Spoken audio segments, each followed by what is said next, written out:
Hello friends, welcome back to આડી routine guys વિસવડી. અને guys અત્યારે રીવા આવી ગઈ છે. યસ ગાઈઝ, અને મેં એને બન બનાવી દીધો છે મારા જેવો. એન્ડ પછી અમે લોકોએ ખાધી કીવી અને ડ્રેગન ફ્રૂટ. મમ્મા અને રીવા રમતા હતા અને હું રાહ જોતી હતી કે રીવા આવશે તો હું એને ખવડાવીશ. અને દેન અમે લોકોએ પીધી લસ્સી, જે અમે કાલે લીધી હતી. બટ યા ગાઈઝ, અમે ભૂલી ગયા હતા પીવાનું. સો યા, અમે બધાએ એ એન્જોય કર્યું અને પછી અમે લોકો નીકળી ગયા કંઈક ચટપટું ખાવા માટે. કંઈ અમે બહુ ક્રેવિંગ થતી હતી અચાનકથી. અમે આવ્યા હતા અહીંયા અલકનો, એટલે સ્પેશિયલી સુશી ખાવા, પણ સુશી ના મળી. સુશીનું સ્ટોલ ઓફ હતું. સો વી વર જસ્ટ સિટિંગ હિયર એન્ડ પૂર્વાએ મલાઈ સોય ચાપ ખાધું. એન્ડ પછી પાઉંભાજી બી ખાધી અને ટ્વિસ્ટર બી ખાધું. It was like tasty, really tasty and યમી and delicious looking. પણ પૂર્વાએ ખાલી એનું સોય ચાપ ખાધું બિકોઝ એ હેલ્ધી છે થોડું in her opinion.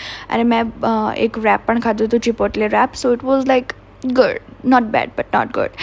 So yeah, અને પછી અમે લોકો નીકળી ગયા ઘરે જવા માટે. અને હું પૂર્વાને કહેતી હતી કે નખ કરવા છે મારે, પણ પૂર્વાએ મને કીધું કે મેં કરી આપ્યા હતા. So yeah, so this was our day. તમને એક દિવસ નવી શરૂઆત હતી. ત્યાં સુધી જય અંબે.